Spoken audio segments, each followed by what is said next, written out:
But साहब कोई बात समझ नहीं लगती। ये अभी मैं देख रहा था, हमारी टीम ने बताया कि ख्वाजा साहब कह रहे हैं कि जी जजेस की गिरफ्तारी भी हो सकती। एक मुझे बताएं, अकामा टेंटेड ये जो पार्लियामेंट हमारे जो वज़ीर हैं, ये अब जजेस को बुलाएंगे और ये क्या है खेल? बिस्मिल्लाहिर्रहमानिर्रहीम। काई साहब, अगर तो बनाना रिपब्लिक का में आप किसी जंगल की बात कर रहे हैं जहाँ सरकारी इदारे नहीं, आइन नहीं, अदलिया नहीं, इस्टेब्लिशमेंट नहीं, फिर तो ख्वाजा साहब जिसको मर्जी पकड़ सकते हैं। ये चीफ जस्टिस को तलब करना तो दूर की बात, एक क्लर्क को तलब नहीं कर सकते। अब डेस्परेट होने की वजूहात क्या है? एक लंदन प्लान पहले बना नवंबर में, एक बना 5 दिन पहले, जिसमें आपके कुछ दोस्त भी गए। मेरे कुछ दोस्त हाँ गए। उसमें 4 जज साहबान का नाम लिया गया और कुछ लगड़ बगड़ों को पैसे दिए गए इनकी करैक्टर असैसिनेशन करे, और 2 रिटायर्ड आला अफसरान। उसकी वजह यह है कि नवाज शरीफ को ने अपने भाई से सख्त नाला है कि 1 साल 1 महीने से ज़्यादा हो गया मेरी हुकूमत, मेरे केस ख़त्म नहीं हुए, तुमने ऐसा कर दिया कि मैं इलेक्शन जीत नहीं सकता किसी भी कीमत पर।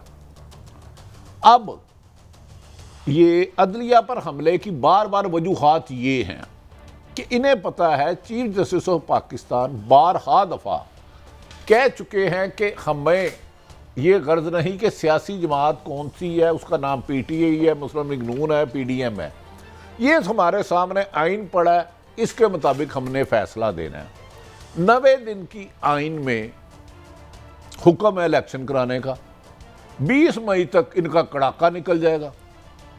रोंदी यार फिर 20 मई तक, यानी आप समझते हैं कि जो उन्होंने कहा था चीफ जस्टिस साहब ने कि हम एक मुनासिब फैसला दे देंगे। देखिए, फैसला उन्होंने खुद कहा है, मैंने नहीं। उन्होंने कहा जी ये सादा है कि 90 दिन में इलेक्शन कराने हैं, सुप्रीम कोर्ट का हुक्म मौजूद है, मुज़ाकरात के नाम पे ना हमने किसी को मजबूर किया ना हम करते हैं, हमारा ताल्लुक ही नहीं है उससे। हमारा उससे कोई लिंक नहीं, ABC है।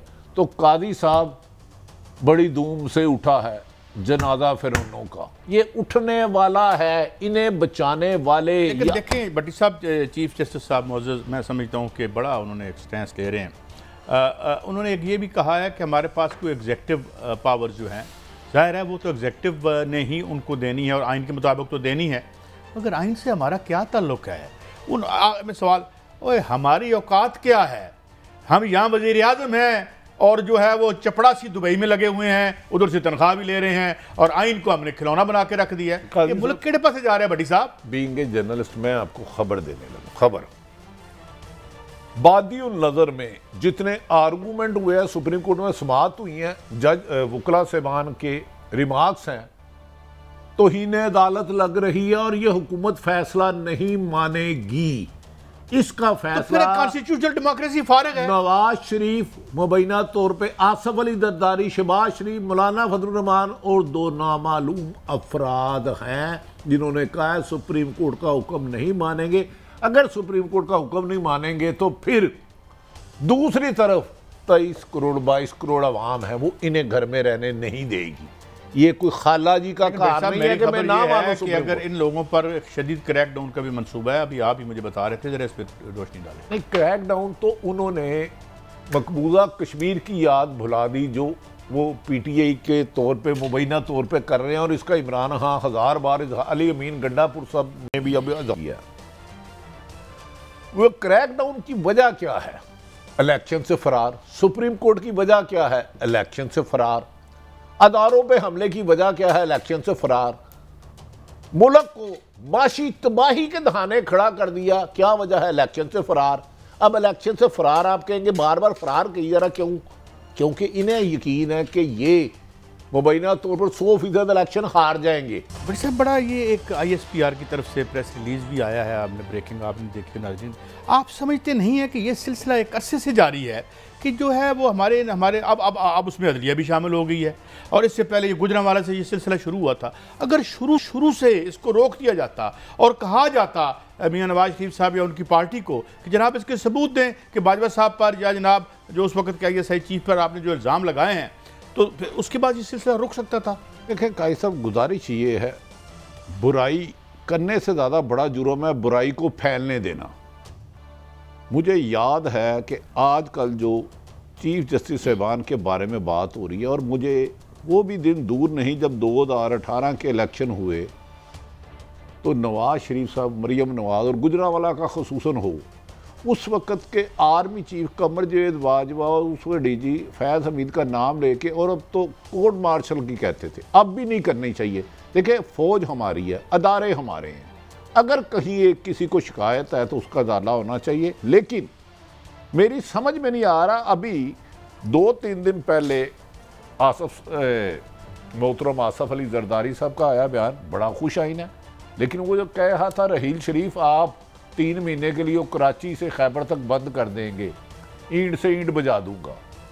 नवाज शरीफ कहते हैं कि उनके खिलाफ हादर सर्विस जर्नैल साहब के खिलाफ जिन्होंने मुल्क के लिए कुर्बानियाँ दी कि इस्तीफ़े दें, कोर्ट मार्शल करें। तो ये रवायात हम सब सियासतदानों को बशमूल अवाम को अदारों का एहतराम करना चाहिए, हर हाल में हम पर वाजिब है। खसूसन फ़ौज हमारी शान, हमारी आन फ़ख्र है, लेकिन मेरे ख्याल में तमाम अदारों को बशमूल सहाफ़ियों को हमें भी दायरे में अपने रह के काम करना चाहिए। किसी को कोई हक नहीं किसी की भी तजलील करे, चाहे कोई आम शहरी एक रेहड़ी भी लगाता है। जब तक हम आइन और कानून की हुक्मरानी नहीं करेंगे, अब पासदारी नहीं करेंगे, ताकतवर और कमज़ोर के लिए कानून नहीं रखेंगे, तो ये सिलसिले जलते रहेंगे। आपको तो याद है मरियम नवाज साहबा क्या फरमाती थी, अगर आपको याद ना हो। कुछ सुनवाना चाहता हूँ कि मुझे ये लगता है, और मुझे एक साहब से मेरी बात हुई, बड़े वेल इन्फॉर्म्ड हैं, कि ये एक बड़ी एक कैंपेन है कि पाकिस्तान की रियासत पे के मुख्तलिफ इदारों से, मुख्तलिफ धड़ों से जो है वो अटैक करवाए जाएँ। तो ये ज़रा सुनिएगा कुछ। अच्छा, अब ये आपने राय सुनी और ये सुनी, अब ज़रा ये सुनिए कि ये एकदम से चेंज ऑफ इसमें जो चेंज ऑफ हार्ट हुआ है उसमें भट्टी साहब अभी देखें ये बातें इन्होंने कहीं कि ये करेंगे। अब सवाल ये है कि यहाँ तो मुकद्दस मेरे असासे हैं, मेरा जुर्म करके अकाउंटेबल ना होना है। सब ये जो मनाजर देखे हैं और आंखों से कानों से सुने हैं, ये 1960 के है। नहीं 2000 नहीं यार, आजकल मेरा ख्याल है इनमें से एक, अल्लाह ताला उनके दरजात बुलंद करे, 5-10 साल पहले की बातें हैं भाई साहब। नहीं काजी साहब, ऐसे इंसान किस तरह अपनी ही बात को थूका हुआ चाट सकता है? अनबिलीवेबल है। आज तो वो कह रहे अदलिया होती कौन है, हम इनको छोड़ेंगे नहीं। मेरी एक गुजारिश है, अब तो तौहीन करप्शन पे अंदर ही ना हो जाए हम किसी दिन।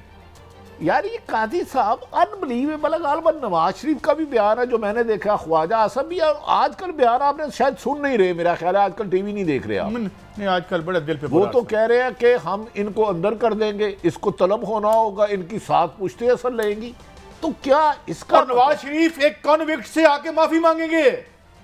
भाई साहब किस दुनिया में रहते हैं? अच्छा काजी साहब, ये बनाना रिपब्लिक है, ये तो मुझे अब कोई किन्नू रिपब्लिक नहीं लगती। ये जो आपने शॉट चलाया है, आपने बड़ी मेहनत की है, ये इसे एक नून लीग के हमारे दोस्तों को भी भेज दें, शायद उन्हें समझ आ जाए कि अब वो जो गलत कर रहे हैं, या माजी में गलत थे या आज गलत थे। इसका मतलब है इनकी मर्जी का फैसला ना आए तो काजी साहब डंडों से, ईंटों से भी हमला होगा, जबान से और तलवार से भी हमला होगा। इसका तो मतलब ये है।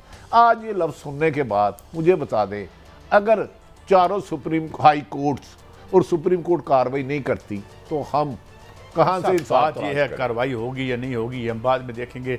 चीफ जस्टिस साहब ने भी कहा था कि एग्जीक्यूटिव ब्रांच बहरहाल सुप्रीम कोर्ट के अंडर का आइन के तहत होती है, मगर आइन की कस्टोडियन पार्लिमान में अगर जो जिस तरह के लोग जजेस को बुलाने की बातें कर रहे हैं, उनके कंडक्ट को जिस अंदाज से, तो इसमें हम यही तो बात मैं खान साहब से पूछ रहा था, अहमद खान साहब से। वो कहते जी नहीं करते, फिर क्या करोगे? मतलब पहले नहीं हुआ ना, वो कह रहे हम नहीं कर रहे ओपन। दूसरा कैसा, ये जो शहबाज शरीफ साहब ने अब NRO पार्ट 2 हुआ, उसकी 3 दिन से आपको वजूहात नज़र आ रही है। शहबाज शरीफ पहले कभी साकिब निसार के खिलाफ नहीं बोले थे, अब वो बोले हैं। आसिफ अली जरदारी पहले कुछ नहीं बोले थे किसी इशू पे, ये अब पार्ट 2 शुरू होगा। इसका मतलब है मेरे ख्याल में, बादियों नज़र में, जो मेरी असेसमेंट है, गैब का इल्म तो मेरे पास नहीं होता, हुकूमत समझ चुकी है कि वो सियासी आईनी कानूनी जंग हार गई है।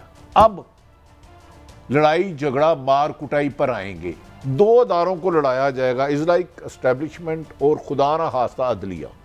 अवाम और अदारों के दरमियान तफरीक पैदा की जाएगी। एक सोची समझी साजिश का तो पहले सियासी नाकामी, माशी नाकामी, फिर आइनी नाकामी, फिर सफारती नाकामी, 4 नाकामियों के बाद इमरान खान नहीं रुका इनसे। अब मेरी नज़र में ये जो प्लान 2 है लंदन, ये बहुत खौफनाक है। उसमें कुछ जिंदगियों के जाने का भी खदशा है, कुछ साफियों पे, कुछ सियासतदानों की जिंदगी को भी खतरा है, क्योंकि हुकूमत समझ चुकी है कि वो सियासत आईनी तौर पर वो बहुत कमजोर विकेट पे है, आइन तोड़ चुके हैं।